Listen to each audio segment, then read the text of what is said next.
Hello students, मी अक्षता तुमची educator. तुम्हा सर्वांचं स्वागत करते ग्लोबल ऑनलाईन प्लॅटफॉर्मवरती. महाराष्ट्र लॉ CET 2024साठी आपण एक कंप्लीट कोर्स घेऊन आलेलो आहोत, ज्यामध्ये इंग्लिश ग्रामर सेक्शनमध्ये आज आपण ॲक्टिव्ह व्हॉईस आणि पॅसिव्ह व्हॉईस शिकणार आहोत स्टुडंट्स. सो अशी एक मी टिप्स अँड ट्रिक्स तुम्हाला इथे मी शेअर करेल, जेणेकरून ॲक्टिव्ह व्हॉईस आणि पॅसिव्ह व्हॉईस तुम्ही कधीच नाही विसरणार आहात, ह्याची गॅरंटी मी प्रोव्हाइड करेल. बट ॲक्टिव्ह व्हॉईस आणि पॅसिव्ह व्हॉईसचे व्हिडिओ पाहण्यापूर्वी तुम्हाला टेन्सेस क्लिअर असणे महत्त्वाचे आहेत. सो या पर्टिक्युलर प्लेलिस्टमध्ये तुम्हाला लेक्चर नंबर 2 मी टेन्सेसवरती प्रोव्हाइड केलेला आहे, 2 and 3. सो नक्की ते दोन्ही व्हिडिओज पहा, मग ॲक्टिव्ह व्हॉईस आणि पॅसिव्ह व्हॉईस जो आहे तो तुम्ही क्लिअर करू शकाल. यासोबतच जर तुम्ही 2024 महाराष्ट्र लॉ CETची एक्झामिनेशन टार्गेट करत आहात, तर ग्लोबल ऑनलाईन ॲप्लिकेशन तुम्हा सर्वांसाठी कंप्लीट कोर्स घेऊन आलेला आहे, ज्यामध्ये 3 year and 5 year लॉ CETचा तुम्हाला संपूर्ण सिलेबस कव्हर करून देण्यात येईल. फुल सिलेबस लाईव्ह लेक्चर्सच्याद्वारे तुम्ही तुमचे सर्व डाऊट्स आणि कॉन्सेप्ट्स क्लिअर करू शकता. ॲट द सेम टाईम तुम्हाला एज्युकेटर्स वेगवेगळे टिप्स आणि ट्रिक्स शेअर करतील, जेणेकरून तुमची एक्झाममध्ये ॲक्युरसी फॉर दी क्वेश्चन्स वाढेल. यासोबतच तुम्ही लाईव्ह लेक्चर्स अटेंड नाही करू शकला तर तुम्हाला रेकॉर्डेड सेशन्स पण याचे सर्व युनिट्सचे प्रोव्हाइड करण्यात येतील.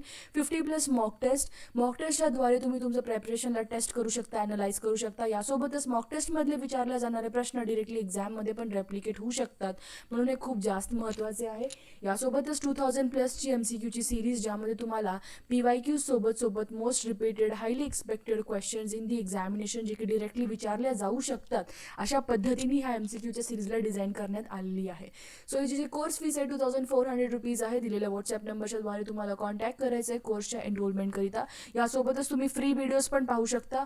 तुम्हाला ॲप्लिकेशन गुगल प्ले स्टोअरवरनं इन्स्टॉल करावं लागेल. ॲप्लिकेशन ओपन करा, अशा पद्धतीचा UI दिसेल. यामध्ये स्टोअर नावाच्या आयकनवरती क्लिक करायचं आहे. माय कोर्सेस पेजमध्ये तुम्हाला CET असं सर्च टॅबमध्ये टाईप केल्यास खालच्या बाजूला course along with the fees display होऊन जाईल. कोर्स ओपन केल्यास तुम्हाला कॉन्टेंटमध्ये जायचं आहे. कॉन्टेंटमध्ये गेल्यावरती स्टुडंट्स तुम्हाला इथे युनिट वाईज फोल्डर्स प्रोव्हाइड करण्यात आलेले आहेत. This are the free videos for 3 year and 5 year law CET including the tests. So नक्की फ्री व्हिडिओज पहा, मग कोर्सला एनरोल तुम्ही करू शकता. So active voice and passive voice, जसं की मी तुम्हाला ऑलरेडी म्हटलं आहे, active voice and passive voice clear करण्यासाठी किंवा त्याचे कॉन्सेप्ट समजण्यासाठी तुम्हाला टेन्सेस महत्त्वाचे आहेत स्टुडंट्स. टेन्सेस जे आहेत, काळ तुम्हाला पाहावंच लागेल. That is mandatory thing. जर तुम्ही इथे थोडेसे जर टेन्समध्ये परफेक्ट असाल किंवा एक मॉडरेट लेवलला जरी तुम्हाला एक नॉलेज असेल टेन्सचं, तर तुम्ही हे कवर अप करू शकाल. But still I would recommend की तुम्ही ते पहिलेचे व्हिडिओज नक्की पाहून घ्या, जेणेकरून तुम्हाला एक 100% कॉन्फिडन्स यामध्ये बिल्ड होऊन जाईल. एक लक्षात घ्या स्टुडंट्स, आता ॲक्टिव्ह व्हॉईस आणि पॅसिव्ह व्हॉईसमध्ये क्वेश्चन्स कशा पद्धतीचे विचारले जातात त्यापूर्वी मी तुम्हाला एक इथे टिप आणि ट्रिक प्रोव्हाइड करेल. जसं की एक सिम्पल एक्झाम्पल घ्या, ही प्लेज फुटबॉल. ओके, हे तुम्हाला माहिती, हे सिम्पल प्रेझेंट टेन्सवाला स्टेटमेंट आहे, ही प्लेज फुटबॉल. सो आता हा जो वाक्य आहे, ही प्लेज फुटबॉल, सो यामध्ये सब्जेक्ट इज ही. सब्जेक्ट काय आहे तुमचा? ही. प्लेस तुमचा वर्ब आहे, तुम्हाला माहिती आहे ॲक्टिव्हिटी कॅरी आउट करत आहे तो पर्सन, म्हणजे हा तुमचा वर्ब झाला. ठीक आहे. आणि फुटबॉल हा तुमचा ऑब्जेक्ट झाला. सो हे जो सब्जेक्ट, वर्ब आणि ऑब्जेक्टची जागा आहे स्टुडंट्स, ही तुम्हाला पॅसिव्ह व्हॉईसमध्ये एक्झॅक्टली डिफरंट दिसेल. म्हणजे तुमचा जो हा स्टेटमेंट होता, त्यामध्ये जो ऑब्जेक्ट होता तो जेव्हा पॅसिव्ह व्हॉईसमध्ये कन्वर्ट होतो, हे तुमचा ॲक्टिव्ह व्हॉईस आहे स्टुडंट्स, हे तुमचा ॲक्टिव्ह व्हॉईस आहे. ठीक आहे. हा ॲक्टिव्ह व्हॉईसचा तुम्हाला जेव्हा पॅसिव्ह व्हॉईसमध्ये ह्याला कन्वर्ट करायचं असतं, तेव्हा तुमचं ऑब्जेक्ट हे तुमचं सब्जेक्ट बनणार आहे. वर्बची जागा ॲज इट इज ठेवा आणि तुमचा सब्जेक्ट जो आहे तो इथे ऑब्जेक्ट बनेल. पोझिशन समजत आहे स्टुडंट्स? सब्जेक्ट ऑब्जेक्ट बनत आहे, ऑब्जेक्ट सब्जेक्ट बनत आहे. जसं की आता ही प्लेज फुटबॉल, ह्या वाक्याला ही प्लेज फुटबॉल हा तुमचा वाक्य होता, ज्यामध्ये सब्जेक्ट, वर्ब आणि ऑब्जेक्ट तुम्हाला समजलं कोणतं काय आहे. फुटबॉल जे आहे स्टुडंट्स, तुम्हाला इथे सब्जेक्टमध्ये दिसेल. ओके. आता फुटबॉल, प्लेज, आता हे प्लेज जे आहे स्टुडंट्स कशात कन्वर्ट होईल मी तुम्हाला एक्सप्लेन करेल. बट त्यापूर्वी ही जे आहे ते हिममध्ये कन्वर्ट होणार आहे. म्हणजे काय students? Football is played by हिम ह्याचं करेक्ट कन्वर्जन आहे. सो एक एक करून आपण जे आहे इथे एक्झाम्पल्स घेऊयात की कशा पद्धतीने आपण कोणता टेन्स कशामध्ये कन्वर्ट करायला लागलो. ओके, याचा एक बेसिक आयडिया बसली ना आपल्याला, तर मग आपण संपूर्ण ॲक्टिव्ह व्हॉइस आणि पॅसिव्ह व्हॉइसचे क्वेश्चन्स इझिली सॉल्व्ह करू शकाल. जसं की सुरुवात करूयात सिम्पल प्रेझेंट टेन्सचं एक्झाम्पल. तुम्हाला कोणताही सिम्पल प्रेझेंट टेन्सचा एक्झाम्पल दिसत असेल, सिम्पल प्रेझेंट टेन्सचा एक्झाम्पल दिसत असेल, जसं की example number 1, he plays football, he plays football. हे झालं तुमचं सिम्पल प्रेझेंट टेन्स. आणि हे समजण्यासाठी तुम्हाला टेन्स समजणं गरजेचं स्टुडंट. जेव्हा पण तुम्हाला स्टुडंट्स इथे सिम्पल प्रेझेंट टेन्सचं वाक्य दिलेलं असेल, तेव्हा तुमचा जो वर्ब फॉर्म आहे, तो वर्ब फॉर्म जो आहे तो V3 मध्ये कन्वर्ट होणार आहे. तो V3 मध्ये कन्वर्ट होणार आहे. सोबत तुम्हाला इज, ओके, आर हे यूज करायचं ॲज अन हेल्पिंग वर्ब. जसं की आता इथे ही इज अ सिंग्युलर, ही काय एक सिंग्युलर एकवचनी. सो याला आपण कसं यूज करणार, फुटबॉल जे आहे, football are played by him येईल का नाही, football is played by him, football is played by him. Him ही कशात कन्वर्ट झालं स्टुडंट्स, हिममध्ये. ठीक आहे. Same example, he does not cook, he does not हे एक नेगेटिव्ह वाक्य आहे, he does not cook food. Okay, again food तुमचा इथे ऑब्जेक्ट आहे, तो इथे सब्जेक्ट बनेल. Food is not. अगेन हे सिम्पल प्रेझेंट टेन्सचं वाक्य. मी तुम्हाला काय म्हटलं, सिम्पल प्रेझेंट टेन्सचं वाक्य इज किंवा आर त्यासोबत V3 यूज करायचंय. So food is cooked by him. He does not cook the food बोललेलं आहे ना, okay, negative. For example, he cooks food असतं तर फूड इज कुक्ड बाय हिम आलं असतं. ठीक आहे, बट इथे नॉट आहे ना, नेगेटिव्ह आहे स्टेटमेंट. सो आपल्याला food is not cooked by him येईल. तर बरोबर, कारण इथे नेगेटिव्ह स्टेटमेंट दिलेलं आहे. Food is not cooked by him. So हे दोन्ही एक्झाम्पल स्टुडंट्स कशाचे आहेत, simple present tense. So simple present टेन्सच्या फॉर्ममध्ये आपण काय बघितलं, जेव्हा आपण तुम्हाला एखादं सिम्पल प्रेझेंट टेन्सचं एक्झाम्पल दिलेलं असेल, त्या सिम्पल प्रेझेंट टेन्सच्या एक्झाम्पलमध्ये तुम्ही ॲम, इज, आरमध्ये तुम्हाला माहिती आहे हे हेल्पिंग वर्ब्स आहेत, त्यामध्ये इज किंवा आरचा उपयोग करून त्याच्यासोबत V3 अटॅच करणार आहात. आणि तुम्हाला तर बेसिक स्ट्रक्चर माहिती आहे, objects become subject, subjects become object. So ही जे आहे तुमचं इथे सब्जेक्ट, ते कन्वर्ट होणार आहे ऑब्जेक्टमध्ये, बट कन्वर्ट होईल हिमच्या फॉर्ममध्ये. Similarly, he does not cook a food, हे पण एक सिम्पल प्रेझेंट टेन्सचं एक्झाम्पल होता, बट इथे नेगेटिव्ह सेन्स दिलेला होता, म्हणून food is not cooked by him. Okay, so this is the examples of simple present tense. Moving on to the next examples. आता आपण सिम्पल प्रेझेंट टेन्स घेतला, आपण सिम्पल कंटिन्युअस टेन्सचे काही एक्झाम्पल्स बघूयात. Simple continuous tense, simple continuous tense. So simple continuous tense जेव्हा आपण पाहतो student, simple continuous टेन्सचं कुठलंही उदाहरण घ्या. For example, Rahul is writing a letter, Rahul is writing a letter. So हे जे एक्झाम्पल आहे स्टुडंट्स, ह्या एक्झाम्पलमध्ये तुम्हाला समजत आहे की ॲक्टिव्हिटी होत आहे. राहुल जो आहे तो लेटर लिहित आहे आणि तो करंट फॉर्ममध्ये लिहित आहे, म्हणून हे सिम्पल प्रेझेंट कंटिन्युअस टेन्सचं एक्झाम्पल आहे. कारण तो करंट ह्याच्यामध्ये लिहितोय ना, म्हणून हे सिम्पल प्रेझेंट कंटिन्युअस टेन्सचं एक्झाम्पल आहे स्टुडंट्स. ओके, ते चुकलं आपलं, हे present continuous tense. Simple tense झालं, सिम्पल प्रेझेंट टेन्स झालं, आता हे प्रेझेंट कंटिन्युअस टेन्स. बरोबर. सो आता हे प्रेझेंट कंटिन्युअस टेन्सबद्दल जेव्हा आपण बोलतो तेव्हा एखादी ॲक्टिव्हिटी प्रेझेंट काळामध्ये चालत चाललेली आहे. जसं की राहुल जो आहे आता लेटर लिहित आहे. ओके, शिक्षा जी आहे, she is for example playing football. So आपण काय करतोय, एक करंट ॲक्टिव्हिटी पाहत आहोत आणि ती जी आहे कंटिन्युअसली चालत आहे. So that is present continuous tense.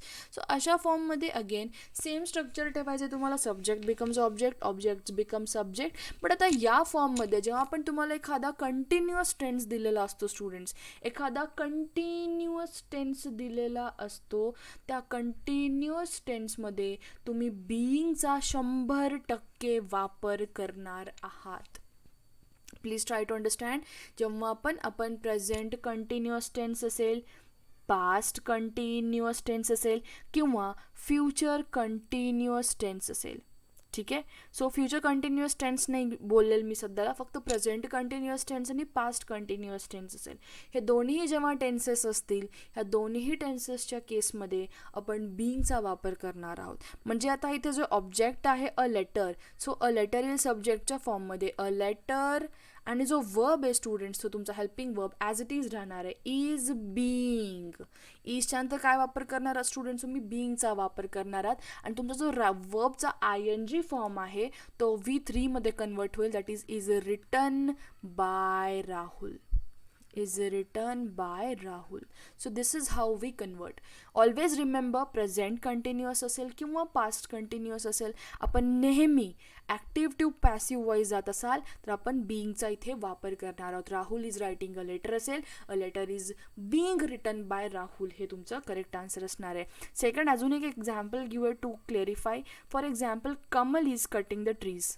Kamal is cutting the trees. हे पण तुमचं प्रेझेंटमध्ये ॲक्टिव्हिटी चाललेली आहे की ती ट्रीज जी आहे ती कट करत आहे. सो अगेन यामध्ये द ट्रीज जे आहे स्टुडंट्स तुमचं द ट्री इथे ऑब्जेक्टचं सब्जेक्ट बनेल. The tree is as it इजला इज आपण ठेवलं, पण इथे बीइंगचा आपण वापर करणार आहोत. बीइंग जो तुमचा वर्ब फॉर्म होता, जसं की रायटिंगचं आपण रिटर्न केलं, सो कटिंगचं काय होतं स्टुडंट्स, वर्ब फॉर्म 3 कट होतं, नॉट कटन. Okay, so cut by Kamal. So this is how we convert this particular statement into its passive voice. I hope तुम्हाला हे प्रॉपरली समजलं असेल. The tree is being cut by Kamal. Okay, so these are some of the examples. Nextly जर आपण बघितलं यामध्ये highlight करून एकदा दाखवते. हायलायटिंग पॉईंट हाच आहे तुम्हाला की जेव्हा पण तुम्हाला कुठलाही कंटिन्युअस टेन्स दिलेला असेल, मग तो प्रेझेंट कंटिन्युअस असेल किंवा पास्ट कंटिन्युअस टेन्स असेल, त्यामध्ये आपण बीइंगचा वापर करणार आहोत. इज जर असेल तर इज ॲज इट इज असेल. कुठलाही हेल्पिंग वर्ब असेल, इज, आर, तर तो जसाच तसा राहील. पण जर तुमचा वर्ब फॉर्म ING फॉर्ममध्ये आहे तो कन्वर्ट कशात होईल स्टुडंट्स, ING फॉर्ममधला V3 मध्ये कन्वर्ट होईल आणि सोबत आपण बीइंगचा पण वापर करणार आहोत. Is as it is, being, cutting converted into cut. So अशा पद्धतीने आपण इथे यूज करत आहोत. नेक्स्टली फॉर एक्झाम्पल आता आपण जाऊयात present perfect. Present perfect tense. Present perfect tense. Present perfect टेन्सचं कोणतंही एखादं एक्झाम्पल घ्या, जसं की example number 1, Avinash has composed this song. Has composed this song. So या पर्टिक्युलर स्टेटमेंटमध्ये स्टुडंट्स, या पर्टिक्युलर स्टेटमेंटमध्ये तुम्हाला एक गोष्ट लक्षात यायला पाहिजे, दॅट मीन्स की just a minute. Okay, so यामध्ये स्टुडंट्स एक लक्षात घ्या तुम्ही, जे तुमचं द सॉन्ग आहे, ओके, तुमचं जे द सॉन्ग आहे, okay, is composing this song घेतलं होतं का मी, yes, this song, not the song, has composed this song. So यामध्ये again subject this song will get converted into subject. Object जो होता तुमचा दिस सॉन्ग तो सब्जेक्टमध्ये कन्वर्ट झाला, this song. Okay, now present perfect tense असू द्या, past perfect tense असू द्या, फ्युचर परफेक्ट टेन्स असू द्या, focus on my words, present perfect tense असू द्या, पास्ट परफेक्ट टेन्स असू द्या किंवा फ्युचर परफेक्ट टेन्स असू द्या, स्टुडंट्स यामध्ये आपण BEEN चा वापर करणार आहोत. लक्षात घ्या, प्रिव्हियस आणि यामध्ये फरक आहे. आपण कंटिन्युअस टेन्सच्या फॉर्ममध्ये बीइंगचा वापर करतो तो, that is BEING.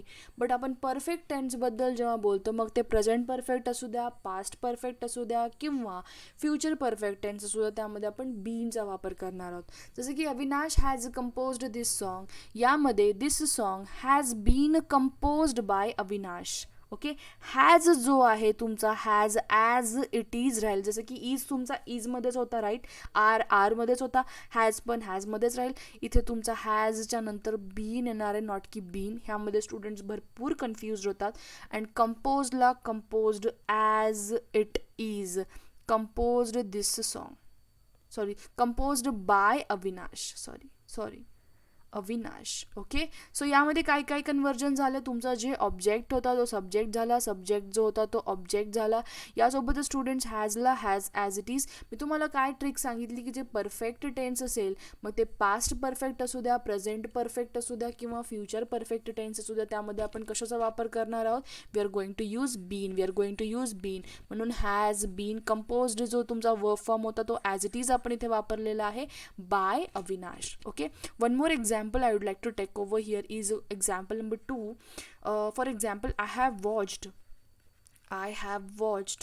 the Game of Thrones. I have watched the Game of Thrones. So for this particular example, the Game of Thrones is the object.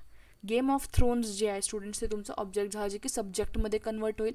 The game of thrones, the game of thrones. आता इथे हॅवला have राहणार आहे का, नाही. एक लक्षात घ्या students, आपण हॅजला हॅज का घेतलं होतं वरच्या स्टेटमेंटमध्ये, कारण Avinash was singular. Game of thrones पण एक सिंग्युलरच आहे. थ्रोन्स आहेत म्हणजे खूप सारे थ्रोन्स आहेत असं नाही, ते एक सिरीजचं नाव आहे, एक सिंगल सिरीजचं नाव, that is the game of thrones. Okay, so the game of thrones have नाही येणार आहे, हॅजच येणार आहे. Has again been. ओके, वॉचडला watched as it is, watched by me. आईचं कशात कन्वर्जन होतं स्टुडंट्स, मी मध्ये कन्वर्ट होते. हे पण लक्षात घ्या की आईचं जे कन्वर्जन आहे तुमचं ऑब्जेक्ट फॉर्ममध्ये मी मध्ये कन्वर्ट होत असतं. So the game of thrones has been watched by me is the correct answer for the given question. So students, हे काही एक्झाम्पल्स होते प्रेझेंट परफेक्ट टेन्सचे. सो प्रेझेंट परफेक्ट टेन्सबद्दल आपण स्टडी केलो. समजा आता प्रेझेंट परफेक्ट कंटिन्युअस टेन्स असेल तर काय करायचं आहे स्टुडंट्स. मी तुम्हाला इथे एक एक्झाम्पल देते. जेव्हा पण तुम्हाला प्रेझेंट परफेक्ट कंटिन्युअस टेन्सचं कोणतंही उदाहरण दिलेलं असेल, ठीक आहे, परफेक्ट कंटिन्युअस टेन्स, ओके, तर तुम्हाला ते पर्टिक्युलर वाक्य जर तुम्हाला पॅसिव्ह व्हॉइसमध्ये त्यांनी कन्वर्ट करायला सांगितलं तर त्याचं आन्सर येणार आहे no conversion, no change. Okay, no change किंवा नो कन्वर्जन. कारण आपण प्रेझेंट परफेक्ट कंटिन्युअस टेन्सचा कोणताही वाक्य, ओके, प्रेझेंट परफेक्ट कंटिन्युअस टेन्सचा कोणताही वाक्य पॅसिव्ह व्हॉइसमध्ये कन्वर्ट नाही करू शकत. म्हणून नो कन्वर्जन किंवा no change is the answer for the given question. I hope तुम्हाला प्रॉपरली समजलं असेल की प्रेझेंट परफेक्ट टेन्स, ओके, सुरुवातीपासून simple present tense, present continuous tense असेल किंवा प्रेझेंट परफेक्ट टेन्स असेल किंवा प्रेझेंट परफेक्ट कंटिन्युअस टेन्स, हे चारही टेन्सेसचे मी 8 एक्झाम्पल्स तुमच्यासमोर इथे मांडलेले होते. आय होप तुम्हाला हे प्रॉपरली क्लिअरली समजलं असेल. एक लक्षात घ्या, प्रेझेंट परफेक्ट कंटिन्युअस टेन्सचं कुठलाही प्रकारचं कन्वर्जन नाही आहे. Similarly present perfect continuous tense जसं की कन्वर्जन नाही आहे, तसंच त्यासोबतच पास्ट परफेक्ट कंटिन्युअस टेन्स असेल किंवा फ्युचर परफेक्ट कंटिन्युअस टेन्स असेल, या दोन्हीही टेन्सेसचे सुद्धा नो कन्वर्जन किंवा no change will be your answer. त्याचं आपण पॅसिव्ह व्हॉइसमध्ये कन्वर्ट नाही करू शकत. ओके, आय होप तुम्हाला हा व्हिडिओ स्टार्टिंग टू एंड समजला असेल. हा छोटासा पोर्शन होता, याचा पार्ट 2 पण पहा. या पार्ट 2मध्ये मी जास्त एक्झाम्पल्स घेणार आहे.